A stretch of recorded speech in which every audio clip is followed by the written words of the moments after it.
Sauce. Hey, you like Pez? It looks like that. Here's Heaney from the boundary line. He's an expert at these. From the boundary line!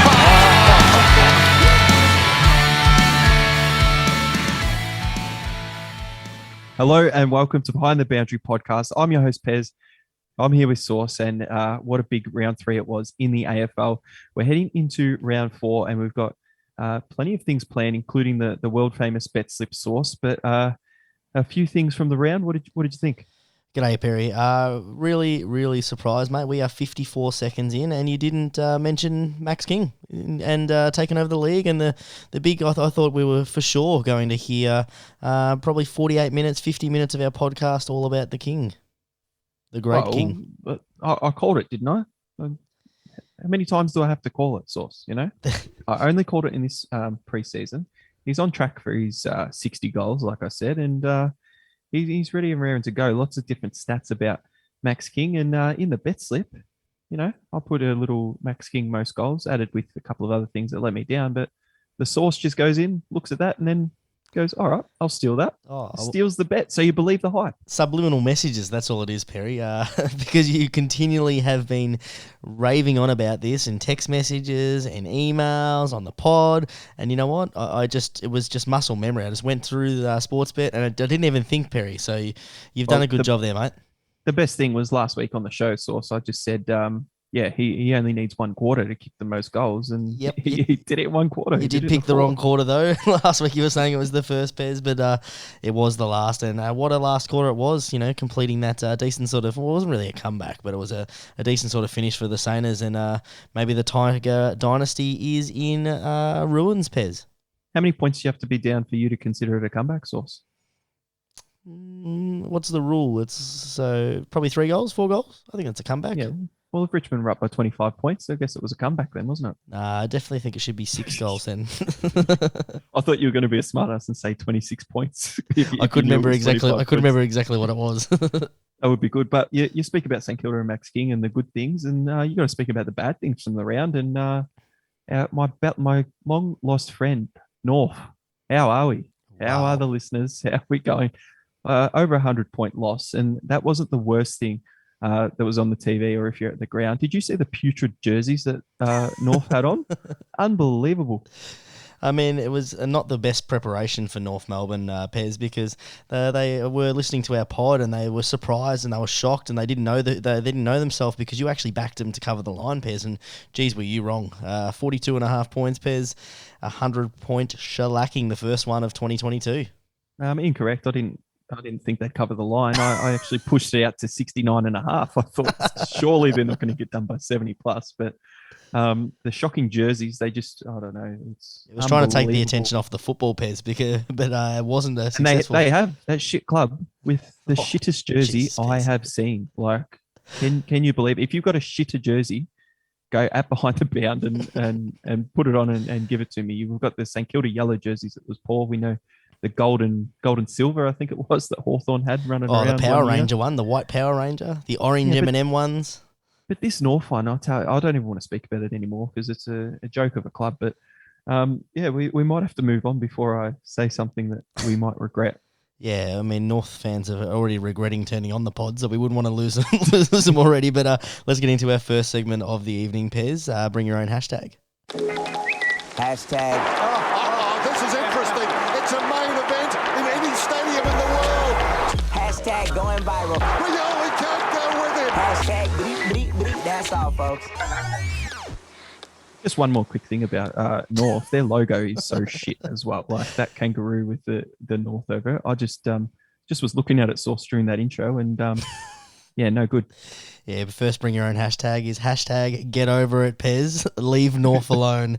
But we will get into it. And what we do for Bring Your Own Hashtag, it is where we talk about one of the either the news stories from the week or something that caught our eye during the round, and we put our own sort of spin to it, a little bit of a hashtag. Hopefully it trends on Twitter or on all our social media feeds, Pez. First one, Pez, there was a lot of conversation last year about the stand on the mark rule and having players stand, and they seem to have adjusted, but have they adjusted a little bit too well? There are a lot of teams using the stand on the mark rule or the man on the mark rule to their advantage. The likings of Collingwood, who I noticed on the weekend, were standing quite far back off the mark. We had some teams that were running at the person who was kicking the ball and then diverting at the last minute to try and get 50-metre penalties. Pez, first topic of the night. Give us your opinion of this stand on the mark rule. Yeah, well, there's a couple of different ways that clubs take advantage of this source. And of course, if there's a new rule to try and create more scoring, teams are going to try and adapt, and they have. So one rule is the umpire is so worried about saying stand to the player that the player is actually creeping up and getting half a metre to a metre more, and he has to stand there anyway, but he's getting more, he's getting closer to the kicker, really. So the kicker has to kick from further back and go from there. And it might seem like a small difference, but it can make a big difference if it's time after time, and then you get your defense ready and your defense behind the ball. So that's one thing I've noticed, Source. The second thing is the Collingwood example you said.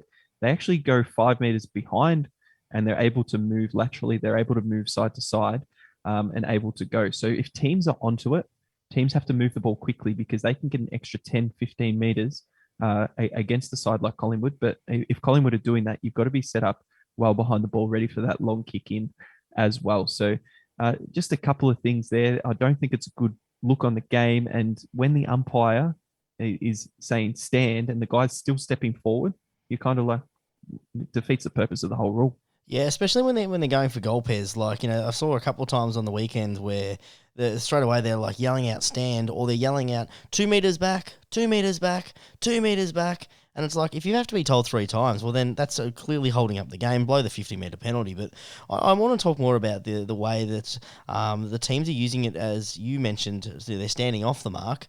But I think the other advantage that they're having is they're leading their players and the offensive and defensive players right into that person, diverging last minute and getting a 50-metre penalty. I'd like to see a new rule come in, Pez, where that if you are if you're the offensive team and you go into that protected area, it then becomes an automatic play on. So you know how they're telling the offensive players to go away? If the offensive player then goes into that protected area, it's an automatic play on. I'd like to see that come into the game, and it would make it a little bit more interesting, and it would clear up that congestion around the person kicking the ball, especially shots of goal that when they're trying to switch the ball across the ground into that 50, into the middle of the ground. I'd like to see it go. Well, you like to add more rules in, Source. I just like to take it away and let the players move laterally on the mark. And I don't think it's adding a lot to the game, and it's just adding more strategy and more other things. But I like how you're thinking of a solution there, Source, and you're actually you know that the AFL aren't going to take their beloved rule away, and you're trying to fix it as best we can. But stand on the mark. What's your hashtag for this ludicrous rule? I mean, you alluded to it already, Pez. It's very easy. It's ban the stand. I don't believe that we need to have that in the game. The standing on the mark rule is ludicrous. I think all they need to do is, control the players who are playing on. So ban the stand. Go back to the way it was. The free-flowing football will come. We saw some of the best games of the football on the weekend of the way they were free-flowing and high-scoring. This is not a contributing factor, especially seen as one of the high-scoring games was the Collingwood game, and as we spoke about, they do 5 metres off the mark anyway, so it's not effective. Yeah, I'm just going to agree with you, Source, because what else are you meant to say? I could put another word on it, but that's what we want. We want ban the stand. We know it's not going to happen, so we're just talking a bit of trash here about it. But it is interesting if you are watching the footy this weekend. Just notice about when the umpire says stand and what the players are doing before that umpire actually says stand, and he can't keep them on the mark exactly where the player actually marked it. So it's quite an interesting find. The second thing we're going to speak about in the second part of this segment, Source, is comebacks. We had a few amazing comebacks on the weekend. It started with Adelaide winning after the siren in Port Adelaide, where the player that got the free kick with 1 second to go didn't actually take the kick, walked off with a head injury or a neck injury, and then turned back around when Jordan Dawson kicked the goal and came back and celebrated with his teammates. So that's a bit controversial there. The other comeback, which was absolutely unbelievable, was Geelong actually coming back and winning against Collingwood after Collingwood went on a tear. They kicked about 7 goals in a row during the game there and then still lost. And then the other comeback was Hawthorn over Carlton after that first quarter. They didn't quite get over the line, but I didn't hear a lot from the Carlton fans as we did after round 2, Source, because they're a little bit hearts in their mouths and lucky to get away with one there. Yeah, I mean, the obvious thing that you want, all the fans know I'm going to talk about is the Geelong game and how good it was and how well that Geelong actually stood up for their captain, who was breaking quite a decent sort of record, old Sticks record of most captain games. But I'm actually going to, I was tossing up between the other two games, Pez, because, awesome Dawson, hashtag awesome Dawson, great way to finish, new club, a great way to kick after the siren. He absolutely butchered the kick. Let's be clear about that. That was going every way, which way. But I'm going to stick with the Carlton Hawthorn game and the importance of the comeback and actually, Carlton actually hanging on. So hashtag almost blew it. Very clever little pun there, Pez. Blue on blue. And there was mainly because I was at the pub watching it and the guy in front of me watching the emotions of this poor gentleman going up and down as a Carlton fan and the importance of them actually holding on. This is a game many times that, the last 5 or 6 years that they probably actually end up losing the game by maybe 10, 15 points. And for them to hold on and to, even lose the lead in that last 5 minutes and then get it back and hold that composure. Yes, they should have beaten Hawthorn by 30 or 40 points, but I think it's really, really good for Carlton to be able to get that win, sets them up 3-0, and, it's a Hawthorn loss, which I love as well. Oh, yeah.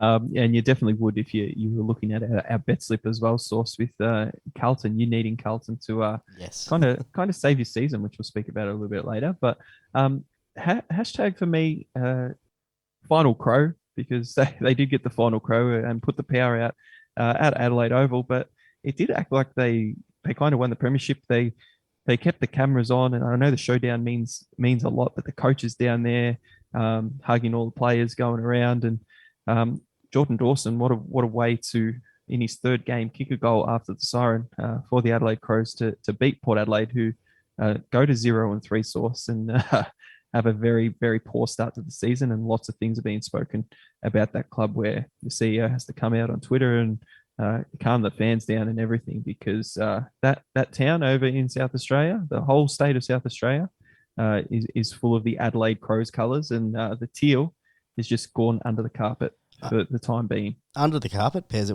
was unusual to see a showdown, a home game for Adelaide. And obviously there's going to be a bigger portion of Adelaide fans, but you don't see. You look at any game in Melbourne where there's two rival clubs, and when it's their home game, you normally have a 70-30 split. This was 90% Adelaide Crows. They had this game won before they even had played it, and should I say actually, Power had this lost even before they played it. Really concerning for Port Adelaide, and they're going to go 0-3, and they're not looking good. That was a very winnable game. They should have won that game, especially in the position they were. But Port Adelaide are in trouble.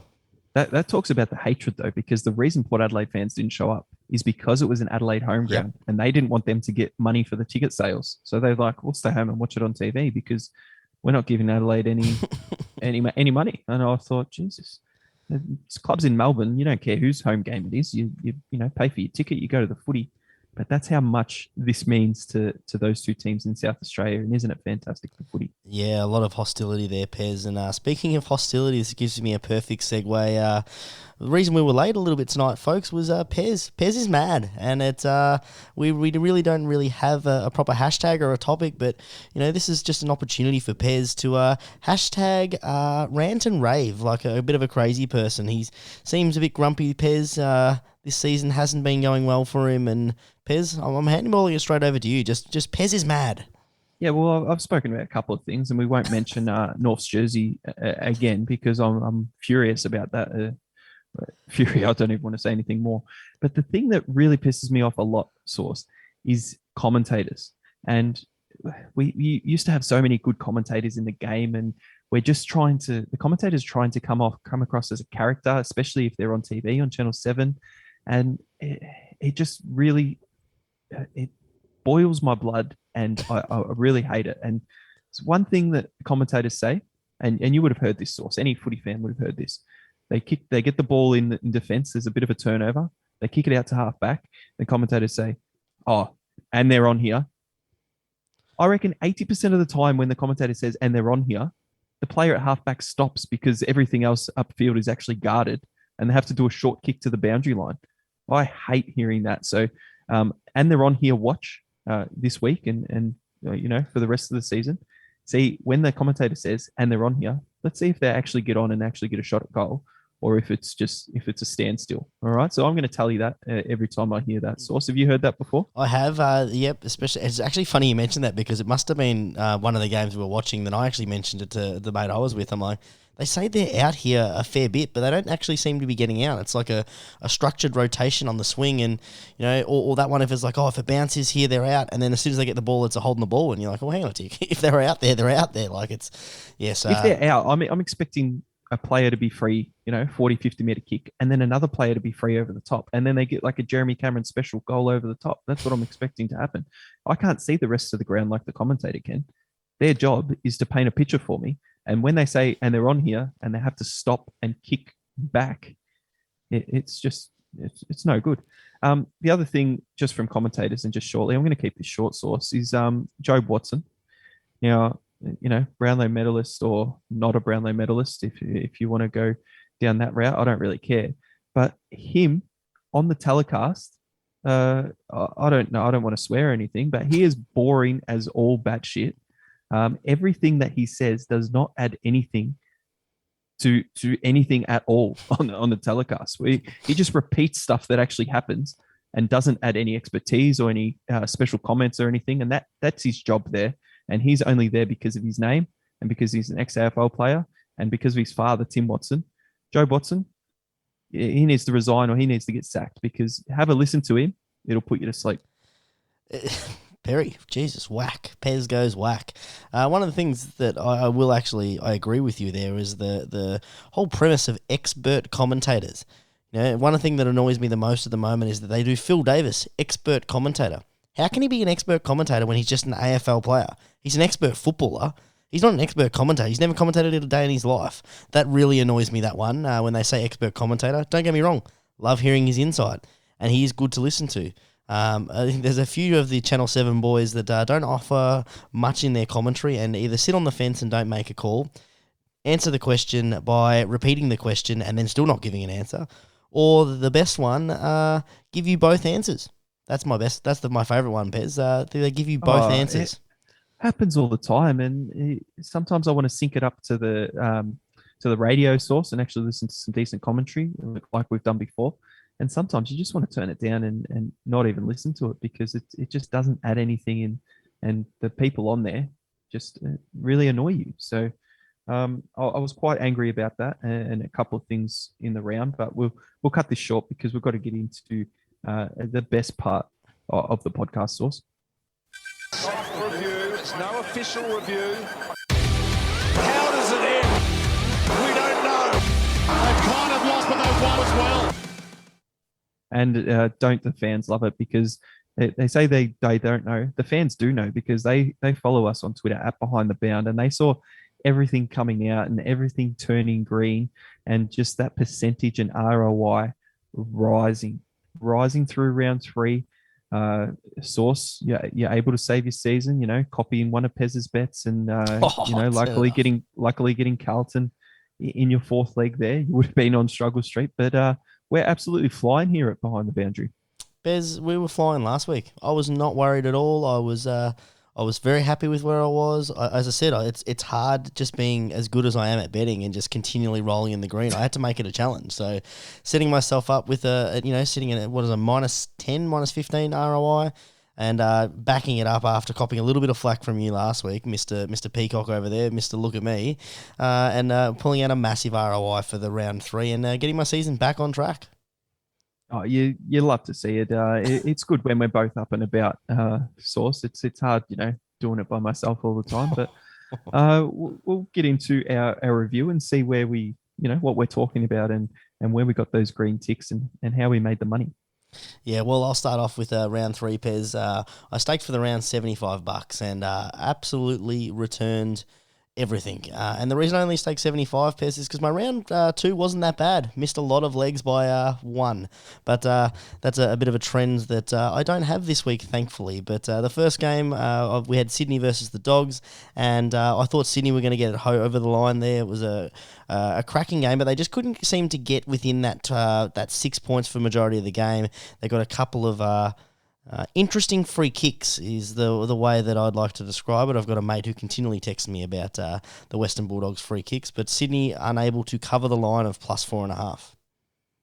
Yeah, and I didn't get up either. I had Sydney 1-39 and a couple of goal scorers involved in that. It was my cheeky and it was my bonus, and it didn't get up, so not a great start to the round. But interesting you say that. I think that watching the game, if you didn't see the scores source, I would have thought Bulldogs were given in Sydney a demolition because Sydney were under so much pressure going the other way. The Bulldogs midfield absolutely dominated and still kicked themselves nearly out of the game where Sydney were only 5 points down with a minute to go.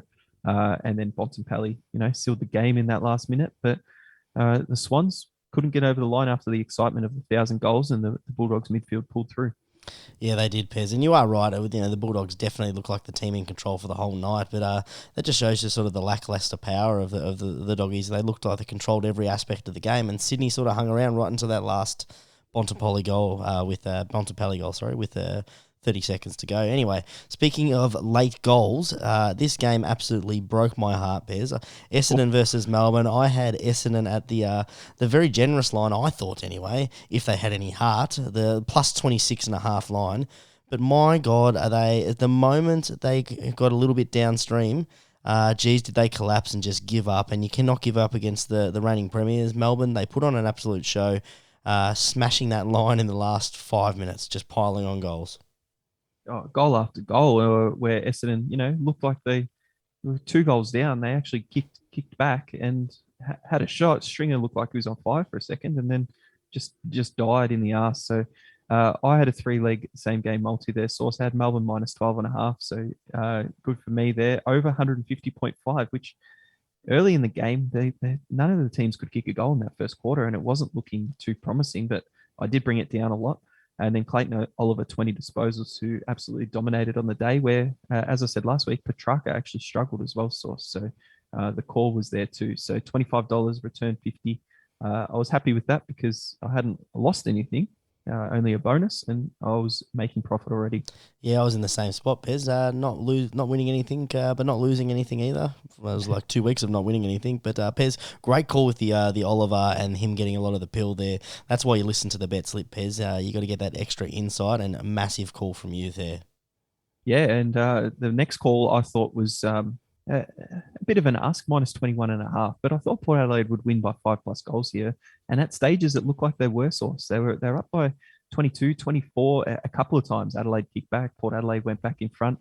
And Port Adelaide looked like a team last year in the home and away season where they were actually dominating the game, getting the ball forward and kicking away. But they just couldn't defend. And Adelaide Crows just kept picking away. They had a little bit of heart. They kept the effort, kept their heads up, and Adelaide ended up winning the game. So that bet at the $2 line was a loss of $25 for me. Yeah, I steered clear of this one, Pez, and I was lucky for that. As you said, just Port Adelaide looked in control at the games, but there were times where they just looked also in absolute disarray. Their structures went to the shit, and it's interesting how panicked they looked in that last quarter when Adelaide were coming. For a young side like Adelaide to, steamroll Port Adelaide in that last quarter, it's pretty concerning for Port Adelaide fans. Yeah, not great at all, especially 0-3. When a lot of people had them touted for top 4. The next game was the expansion club showdown, the Giants and the Suns. Source. I had myself a 3-leg same game multi. I was all over the GWS Giants here. First half result for GWS to be in the lead. GWS -7.5 total game line, and then Lockie Whitfield, a safe bet to get 20+ disposals. It was $2.50 odds, had 25 on it, and returned my $62.50. Yeah, I steered clear of this one, Pez. It was a good bet by you on that one, but I thought GWS would win. Too hard to predict with the way that they don't show any fight. And coming against Gold Coast, who had been spirit the last couple of weeks, it was a bit disappointing for Gold Coast to sort of show away like they did in that last quarter. They looked really, really again, they looked a bit all over the place, and that will happen with a young team. But the usual suspects for the GWS: Taranto, Caniglio, Green. They all got their 30-plus disposals pairs, and looked pretty impressive. Again, against a weaker side, they looked pretty impressive though.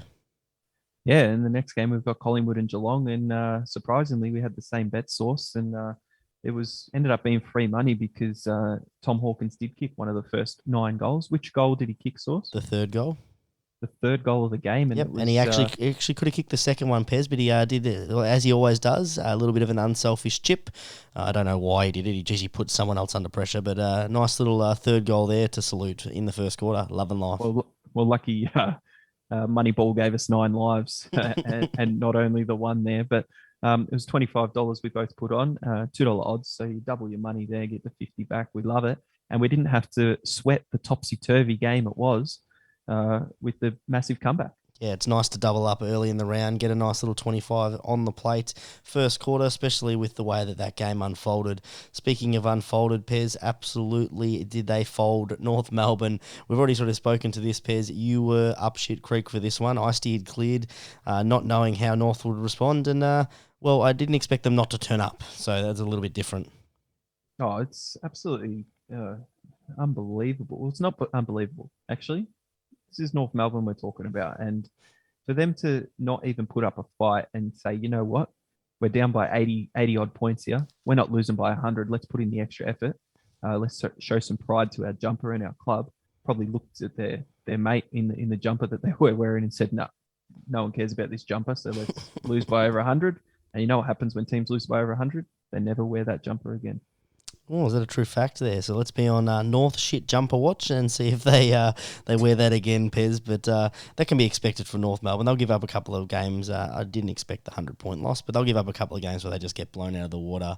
All right, on to the next game, Pez. As we've already spoken to, the big comeback from the Hawks. I had a 3-league same-game multi in this one, and Pez, I was looking pretty good early. Carlton were winning by 40. Patrick Cripps kicked 2 goals in the first quarter, and even the over was right on pace. And then by the end of the game, the only leg I hit was the Patrick Cripps 2 goal. So that was my bonus cheeky, and I was looking really good there, but didn't get the money for that one. Yeah, I was watching the St Kilda Richmond game in the first quarter, and I kept looking at the score, and then I was like, I've got to get this game on the iPad here and have a look at the end. And Carlton were able to hold on by the point there and get over the line by under a goal against Hawthorn, who were on top of the ladder before the round. But your cheeky no good. My bet was actually put in together with the St Kilda and Richmond game there, Source, as you would have seen. And Carlton's collapse cost me in the end because I had a multi. It was paying $11.28, Source, so very, very cheeky. I put my $25 bonus bet from my multi from this round, and I had Carlton halftime leader, which got up Carlton minus 8.5, so they couldn't even win by 9. And then the next game, St Kilda head-to-head, which they won, and then Maxi King most goals, which was paying juicy $4.20 there by itself. So not to be. Could have had another couple of hundred to the kitty there, Source, but I'm glad you copied my Max King most goals bet and got a little bit of profit for the pod. Didn't even know that you placed it, Pez, but as I said earlier in the pod, the subliminal messages that you made there, my finger was just doing all the work. I looked down and I'm like, oh my God, I've just put a bet down on Max King there. So I gave you the buzz and you're like, copycat. I'm like, come on, mate, you need to stop speaking to me when I'm sleeping and speaking to me all the time about Max King. It's just in my head, but it was a great little salute for me, Pez. $80 straight in there. Free money that one was. After fourth quarter, it was definitely free money. At three-quarter time, it didn't look too good, but the big king saluted in the end. King of the goals, Pez, and king of the jungle too against those Tigers. Oh, yeah, and he'll be the king of many more teams to come this season. The next game was the Derby, West Coast versus Fremantle, and I was quite confused. I know West Coast had a lot of ins, and I thought Fremantle were pretty good money at $2, Source. But what I did is I was watching the game and thought, you know what, I'll eat into my profits from the round here and see if I can, add to the kitty a little bit more. I put the max 50 down, just a 2-legger, no insurance or anything like that. Fremantle plus 22.5 and under 171 total game points. And we know Fremantle like to, freeze it up and have low scoring games over there. So that won really, really easily. It was only $1.75 odds, but it had the little multiplier 1.02 and returned around $87 odd. So it was good. Yeah, I spoke about this in the pod last week, saying that I was all over Fremantle, and I was all over Fremantle in my personal Pez, but I had too many beers on the Sunday to risk putting down a bet and couldn't work out my sports bet account, the two different accounts there, so I end up steering clearing, but anyone who jumped on Source's advice would have made a nice profit. I don't know how they were outsiders. I don't know how they were giving away a plus 2.5 line, and it was literally free money there for everyone. Well, that's it. And we get to our multis. I had two multis, as you know, Source, and the bonus that I used would have worked out really well, but I lost on Sydney on the sports bet account. One, you had to put in 4, and I put in Sydney as a bit of a juicy one, and it didn't work out for me in the end. And I got the other 3 legs, got my bonus, and then lost that on the little Carlton minus 8.5. So lost the $25 there. Yeah, and I had a big round with the multi. It was actually the main thing of my my round that won. I had the max bet down on Melbourne, GWS, Geelong, and Carlton. Geelong and Carlton made me sweat a little bit there, Bez, but I definitely enjoyed the $210.34 there to add to my growing kitty. Yeah, well, my other max multi, the $50 one, had all the teams bar Sydney. You only need a 3-legger at tab, and got my 140.50 back. So had a decent round. Where we go staked 250, returned 390.50, ROI 56.2%, which is pretty solid, Source. It's pretty average, really. I had stake 75, returned $340.34 pairs, and my ROI was bigger than my winnings, which is always a good sign. So 353 ROI 0.7. I don't even know how to say that because I'm normally speaking in dollars when it's that sort of amount, Fez. Over to you, you loser. Yeah, no, big percentage for the round, Source, but you do have to remember your horrible percentage in round 2 and go from there. But the year-to-date, Source, that's what matters. And you're looking good there too. I've staked $645, returned $810.55 for an ROI of 25.66%. So just loving that at the moment and want to continue rising. Yeah, we talk every year we want to be about the 10% Pez, and when you'll double that after the first 3 rounds, you're loving life, and I'm definitely loving life. Quadruple that I am. Staked 405 for the round. For the round, I would never do that. I would always stick to the rules. Staked it for the year, Pez, 405, and returned $567.84, an ROI of 40.2%, and in a really great spot. That's always my rule, Pez. ROI 10. Won every round, and I'm at round 4, 40%, so I'm laughing. I'm interested to see what happens in round 11 when you get to 110%. That'll be amazing. Yeah, minus 110%. That's fine. The little emojis up behind the bound. I've got the looks like the champagne glass that's popping, Source, and you've got, I think, what's a meteorite just heading out to space because you're on fire. No, Pez, that's not a meteorite. That's the phoenix. That's the phoenix flame. You know what phoenix means? The new life, the blue phoenix. Have you ever seen those when they come together? No. No. Let's get into the next segment. The fact that the size of the bets was relatively small. Now Betts with an opportunity about 50 metres out. I was with a mate, and we were getting sort of ready to leave, and he said, I think I'm going to whack 10 on Maxi. Do you want some as well? And I said, Oh, yes!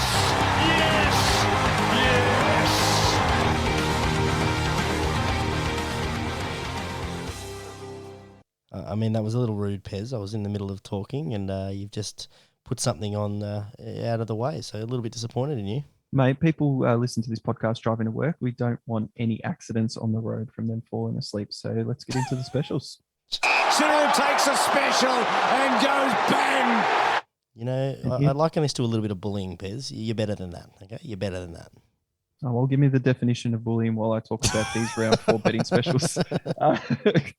We start off with Sportsbet, who have kept the same. They've got the 3+ leg AFL same game multi Thursday and Friday. You can double your winnings in bonus bets up to $100. The best promotion yet, Source, of the year still belongs to Sportsbet because they've got 4+ leg head-to-head AFL multis. 1 or 2 legs fail, you get a bonus bet back. And my 1 leg failed last week. I got a bonus back. And Source, yours didn't fail. You didn't need the promotion, and you got your biggest win of the year. So that was fantastic.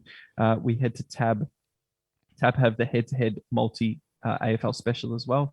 I like the 3+ leg one here. One leg fails, you get a bonus bet back up to $50. They've got the same thing with it's the same game multi and AFL special, all games from Tab. So if you're going to do one, head over to Tab. 3+ legs, one leg fails, you get your bonus back. And if you're heading into a venue, a Tab venue, you lead at halftime and your team ends up losing, you can get a bonus bet back up to $50 as well, without lockdowns and things. And you can head to Tab. That's a pretty good deal. Ladbrokes have got the same game multi Thursday, only Thursday and Friday games. So you've got to be careful with that. They try and get you on that.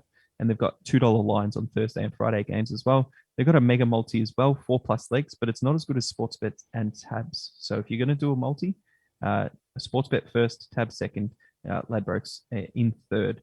Neds, they've got $2 lines, of course, Thursday and Friday, same as them. But they've also got the early payout. If your team's up at 20 at halftime, they'll pay you out. So if your team's up by 20 at halftime, usually they're going to lose, but on a rare occasion they do lose there. Same game multi as well. One refund per day. So a little bit different source. You've got Thursday, Friday, Saturday, Sunday. One refund per day. Bet365 have brought out the AFL early payout as well. If your team goes 32 points up anytime during the game, you get paid out. We're not going to talk about that other one that's there on the graphic. I'm just trying to find another betting agency to put there instead of that really, really shit one called PointsBet. And then Moneyball source, another special this week in the Geelong-Brisbane game.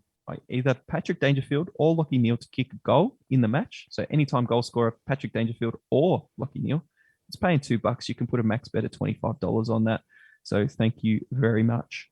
Yeah, that one's pretty good, Pez, because Patrick Dangerfield, anytime goal scorer, is $1.40, and Neil for that is $2.20. So you're basically getting $2 for $1.40, normal bet. So that's pretty good from Moneyball.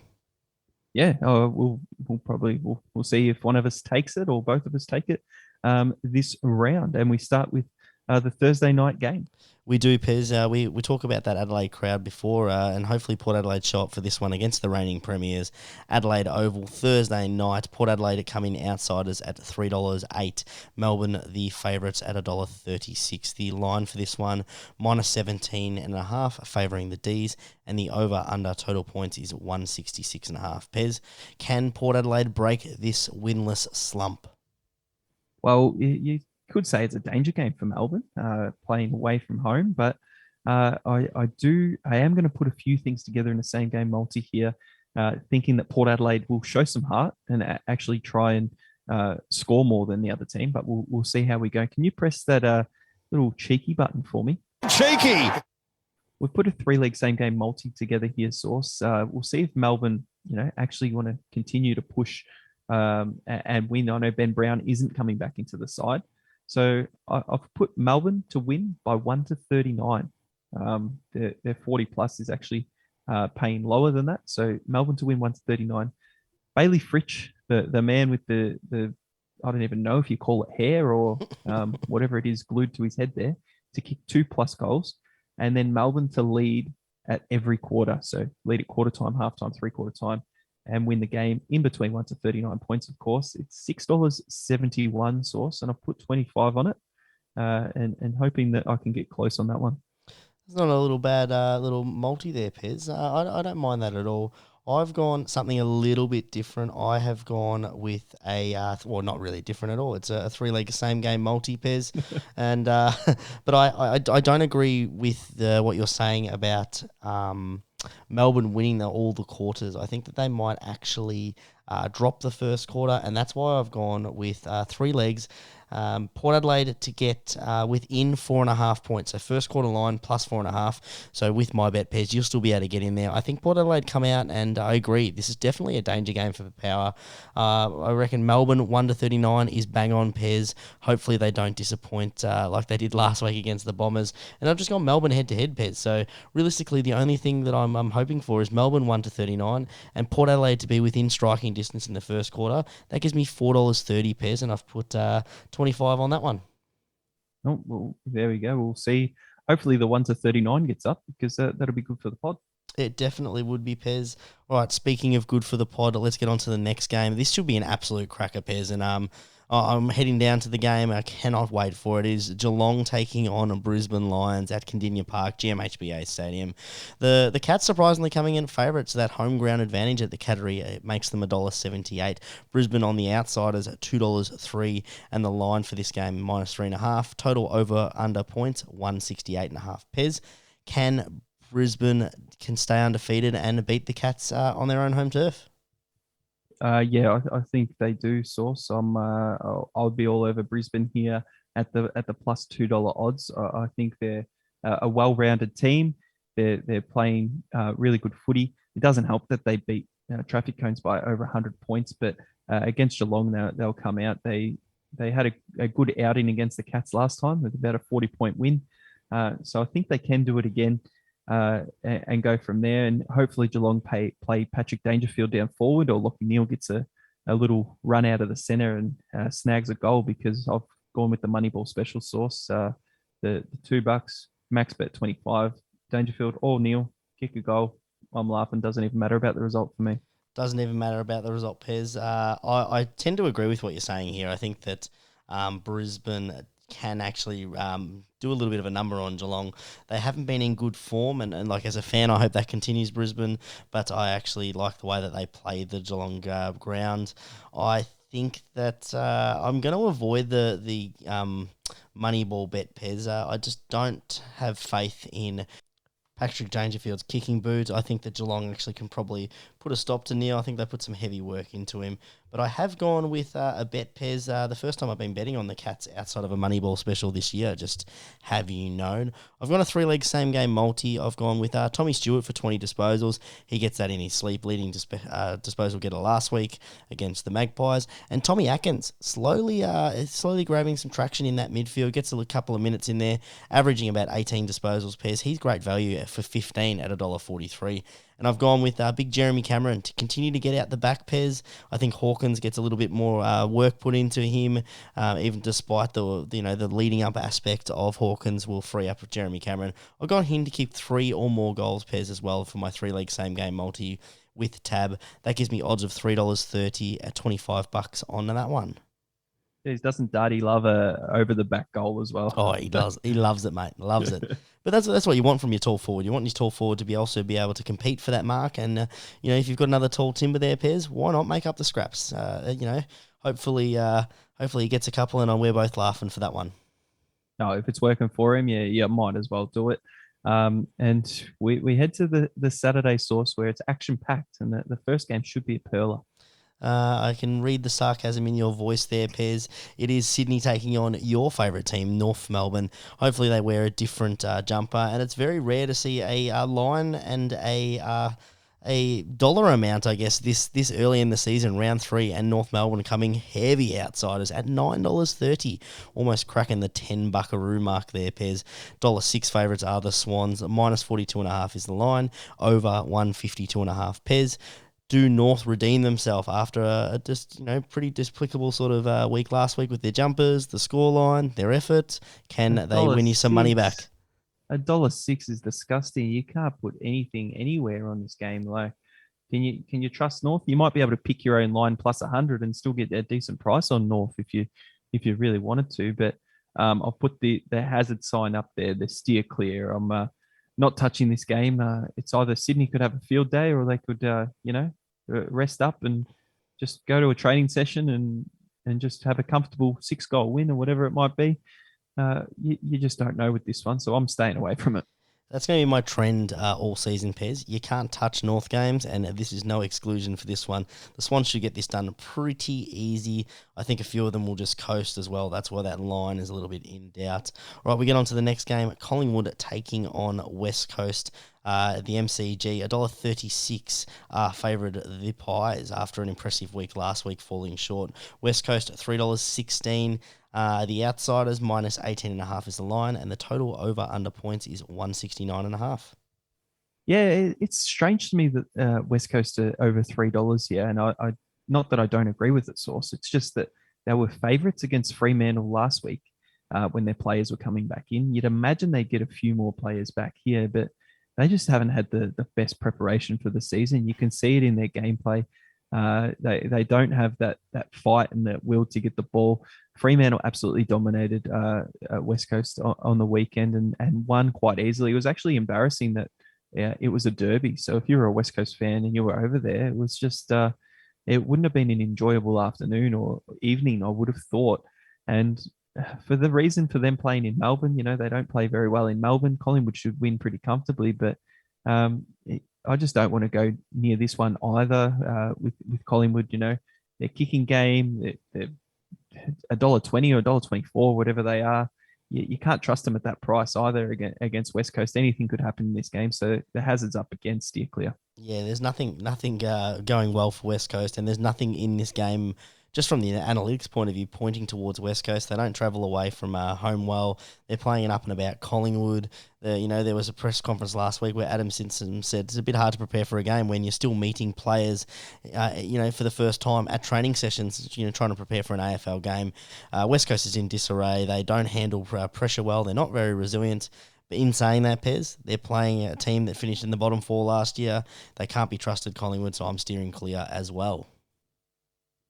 Yeah, and I don't blame anyone for steering clear. I'm going to say those two games that I am steering clear of, Source, I'm probably not going to touch over the round anyway when it gets closer to it. So don't expect those signs to be going anywhere anytime soon. Anytime soon, Pez. And just a correction from that game, I said it was the MCG because I thought that's all all Collingwood ever played at, but this is obviously an away game for them because they're actually travelling to Marvel Stadium for that one because of the big blockbuster at the G. Richmond Tigers taking on the Western Bulldogs. $2.51 outsiders are the Tigs, and $1.53 you can get for the Doggies. Minus 10.5 is the line in favour of the Dogs, and the over-under total points, 169.5. Pez, can Richmond bounce back, or is the dynasty dead?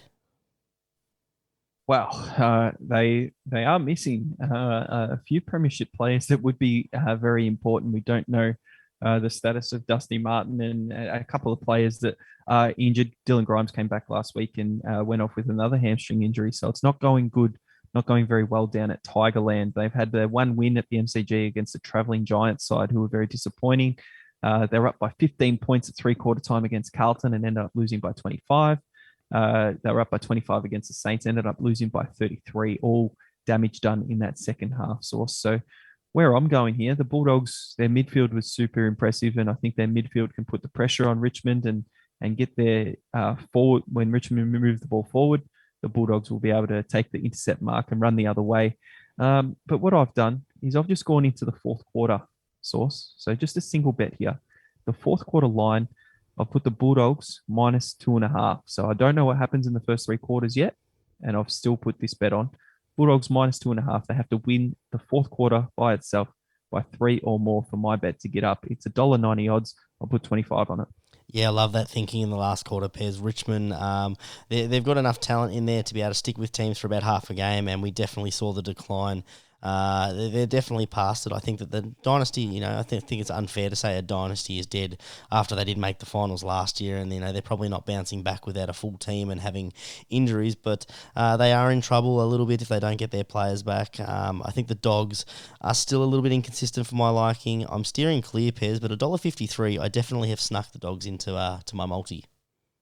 Oh, very good. I like how you've given the listeners a little bit of a preview of that as well, and said you are steering clear, but they are in your thoughts. They definitely are in my thoughts, Bez. That's a funny way to put that. All right, we get on to Fremantle taking on GWS. The bookies can't split these ones, Pez. $1.86. Well, actually, they can. $1.86 for Freo and $1.98 for the GWS Giants. Minus 1.5 is the line. Over under total game points, 158.5.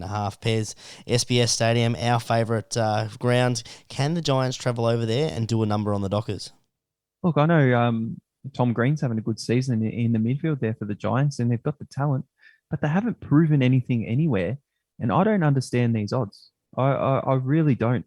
Fremantle playing at home, they just towed up a lowly West Coast Eagles. They did lose to St Kilda the week before that, but their defensive structures in the last few years under Longmuir have actually been very good. They had Taberner, coming to the side last week, so they've got another avenue to goal. I just think you have to be on Fremantle here. At those odds. What I've done is I've gone to Tab. and I've put a same game multi together. I've put Fremantle head to head. I've put Fremantle at the line -2.5, and I've put Fremantle pick your own line at -4.5, hoping to get a bonus bet if one of those do fail. So I need Fremantle to win by 5 points or more, and it's $2.05, and I'll put 25 on it. Happy days if that happens. It's not happy days for you at all, Pez. There's something really bad about this bet slip. You and I have been on the page for a fair few things, and you know what happens when we're both on the same page? It absolutely goes to shit. I totally agree. I don't understand how Fremantle are not heavier favourites in this. They've got a home ground. They play SPS well. The GWS Giants are extremely inconsistent. Fremantle have the numbers back. You know, they were a side that a lot of people had floating for the 8, and they're doing that now. They'll be 2 and, you know, they knocked off St Kilda, who, you know, people are talking about from the first week, and I think they'll do the same with GWS Giants. I've got them actually just a max bet, Pez, just the $1.86 Fremantle head to head for the win. Yeah, well, just so we know about the Giants season, they lost by 20 points to Sydney. You know, they were gallant in defeat. They lost to Richmond, but it was by 36 points, and Richmond, you know, have had a very poor start to the season, and then they beat the Suns, unflagged Gold Coast Suns. Like it's not really anything to write home about. But Fremantle have actually shown something this year, and I would have Fremantle closer to $1.70 or a little bit below that. I'd probably have them the $1.56, $1.60 mark, Pairs. That home ground for them is a huge advantage, and as you said, those defensive structures. That is not going to work against a sort of roll the dice GWS side where they just bomb it forward. I think the bookies got it wrong. Yeah, very, very, very interesting. And we head into a wonderful Sunday of football. Yes, we do, Pez. All right, the first game of the Sunday, the 1:10 rubbish time slot that the AFL has downed is Marvel Stadium, the Essendon Bombers taking on the Adelaide Crows. $1.45 are the Bombers hoping to get their first win. The Crows, after their 1-point win last week, $2.76 outsiders. -14.5 is the line in favour of the Dons, and the over-under total points is 172.5. Pez, back-to-back weeks for the Crows? No, you just don't know, do you? It's at Marvel. $1.45 is way too short if you think Essendon's going to win, but I do think myself I'll be tipping Essendon. I won't be placing a bet on this game as yet. We know it's a Sunday game as well, so I have to be pretty confident to place a bet on a Sunday. But I think Essendon can beat Adelaide. Taylor Walker comes back for his first game, and it was announced on the Twitter page there. So interesting to see how he slots back in, and if Adelaide can play Marvel well under the roof there. So. Essendon, I think if a couple of their players get on, Jake Stringer plays well up forward. Is it 4 meter Peter now? He's up there grabbing marks and kicking straight at goal. And I think Essendon get over the line. No bet for me. Yeah, I totally agree, Pez. I think that Adelaide Wasps were gallant last week. They put the factors of travel. Essendon are desperate for a win. They will go head hunting for this one. Essendon should do this one easy. $1.45. I'm not touching that at all. So steer clear for me. All right, we get into the Sunday afternoon prime time slot there, Pez. We head over to the MCG, Hawthorn taking on your Saints. Hawthorn outsiders at $2.05, plus 3.5 is the line. $1.80 favoured are your Saints, Pez. Over under 165.5, Pez. How many goals does King kick this week? Well, it depends how many quarters he decides to play for, doesn't it? He's just sitting on 9 goals for the season. He's kicked 8 of those goals in 2 quarters. So. Very, very, very interesting for him, and a bit of a stat of kicking 4+ goals for the King. The amount of games taken to kick 4+ goals 5 times. Josh Kennedy from West Coast took him 52 games. Lance Franklin, who's just kicked 1,000 sauce, it took him 45 games, and the King, Max King, it's taken him 41 games to kick 4+ goals 5 times. So he must be better than Lance Franklin and Josh Kennedy. Yeah, that's an interesting synopsis there, Pez. Have you got a bet as well as your bullshit there, or just got a bet? Now, I do. The only worry I have about this game is at the MCG, and St Kilda have not an experienced team at the MCG, so they don't travel down there too often. And Hawthorn, if they do play well at any time, it's usually at the MCG. So Sam Mitchell has got with 2 wins, but I think St Kilda win this game. $1.80, I don't mind that price at all. If it was $1.50 or something, you don't touch it, but $1.80, really, really like it. I've put a 3-leg same game multi together. I've put St Kilda to be leading at halftime and full time, the double. I've put St Kilda just to win and then St Kilda plus 45.5, just as the cheeky third leg there. And I'll put the max 50 on it, and price boosted it to $2.26. So with the price boost, do you get any insurance, Pez? Yeah, I think I read that you do. I have to double check it, but make sure you read the terms and conditions before you go into that. Always. Well, I'm feeling a lot more confident about my bet, Pez. I definitely agree. I actually think the bookies have got this one wrong again. I think that Saints should be sitting about $1.50. Hawthorn, they beat a struggling North Melbourne. They beat a struggling Port Adelaide.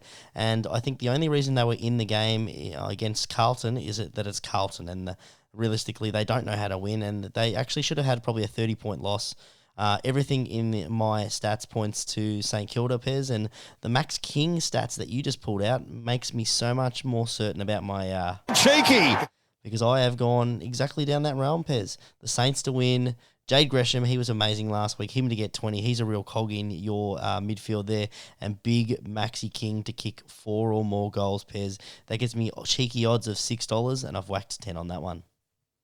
Yeah, I love it. Love everything about it. And I love what you said about Max King and about St Kilda, especially with Hawthorn and who they've beaten, Source. That's what you've got to look at. You don't look at the AFL ladder and see where they are. You look at who they've beaten. North Melbourne, Port Adelaide, both 0-3. Absolutely horrid starts to the season.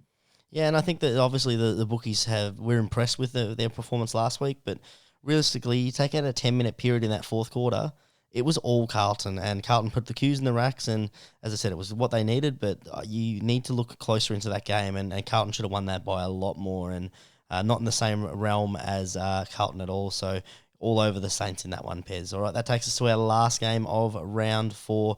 We have Gold Coast taking on the Carlton Blues at Metricon Stadium, Pez.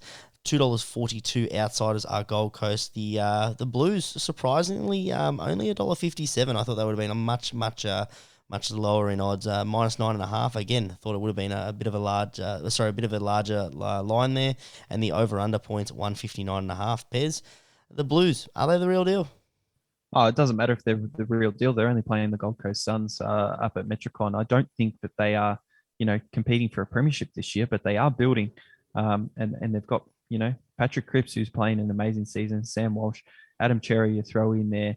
And then you go to Curnow, who's back. He's pretty much a new recruit because he missed all of last season, and Harry McKay. So they've got so many talented players around there. They've just got to continue to gel and continue to play well together and not have collapses for periods of the game like they did last week against Hawthorn. They've shown that they can score heavily. And hopefully they show that this week. I don't have a bet on the Sunday just yet for the game, but they are in my multi. Yeah, I love the Blues in this game, Pairs. I've gone a 3-leg same game multi. I think that the Blues, that line is way too short. I would probably have that about 18, 24.5, but because of the close encounters last week, the domino effects happens. It obviously boosts Hawthorn's price, but it also means that Carlton, the bookies are a little bit more cautious with it. They beat the Gold Coast Suns easy, so I've put a 3-leg same game multi in there, minus 9.5. Patrick Cripps, who's kicked a goal in every single game, him to continue that form and kick another one. And I've gone the over, Pez, the 159.5. Now, last week the Blues didn't get the over for their game, but the first 2 weeks they've hit over 100 points. They slowed down in that fourth quarter. They should have gone over. That will be 4 weeks in a row where they hit the over. And luckily enough, as I said, the domino effect, that 159 has come down. That gives me odds of $3.90, and I've whacked 25 on it, Pez. Yeah, you like that little one a little bit higher, but I don't mind that one at all, Sauce, and I don't say that about your bets very often. I'm in trouble now, aren't I? Shit. We head to our multi-source, and I've done the same as last week. I've put a couple of multis on because I can't stay away from the sports bet and the tab special. The sports bet one, I can't not put a multi on. 4 head-to-head ones, and the ones I'm most confident in is Melbourne. Melbourne to beat Port Adelaide, St Kilda to beat Hawthorn, and Carlton to beat Gold Coast. And I've added in Fremantle in there at $1.89 against GWS.